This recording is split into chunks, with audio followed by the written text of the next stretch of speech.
40 Rules of Love, Part 41, Kera, Konya, December 18, 1244. Bemoaning my fate does me no good, I know. Yet I cannot help but wish that I were more knowledgeable in religion, history, and philosophy.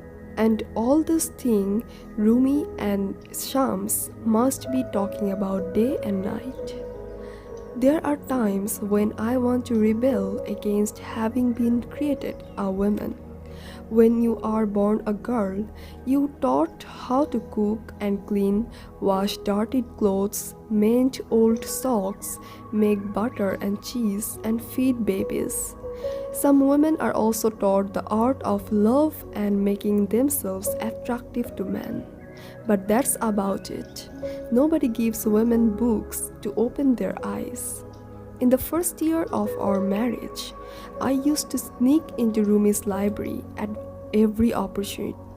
I would sit there amid the books he loved so much, breathing in their dusty, moldy smells, wondering what mysterious they hide inside.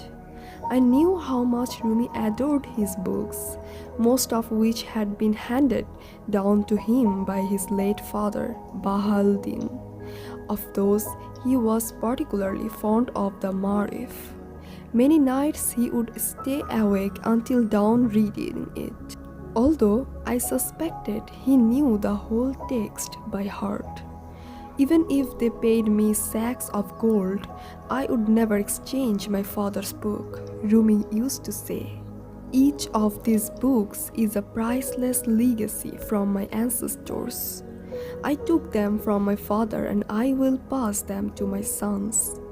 I learned the hard way just how much his books mean to him.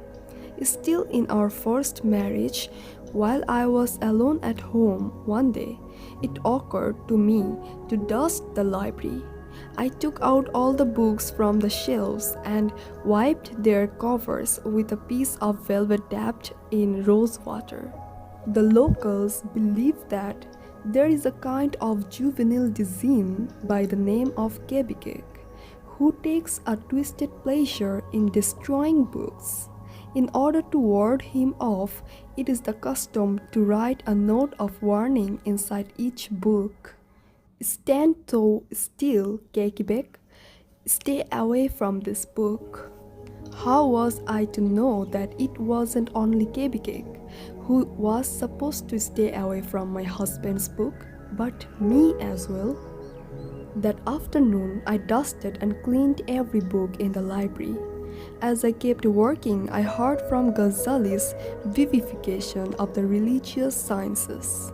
Only when I heard a dry, distant voice behind me did I realize how much time I had spent there. Kera, what do you think you are doing here? It was Rumi, or someone who resembled him. The voice was harsher in tone, sterner in expression.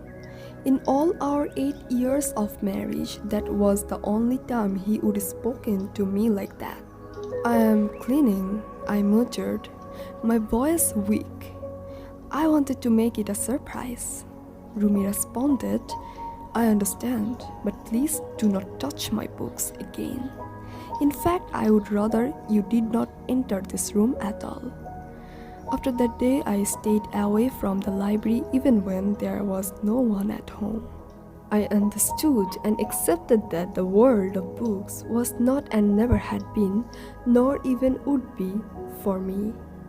But when Shams of the Bridge came to our house, and he and my husband locked themselves in the library for 40 days, I felt an old resentment boil up inside me. I would that I didn't even know I had begun to bleed.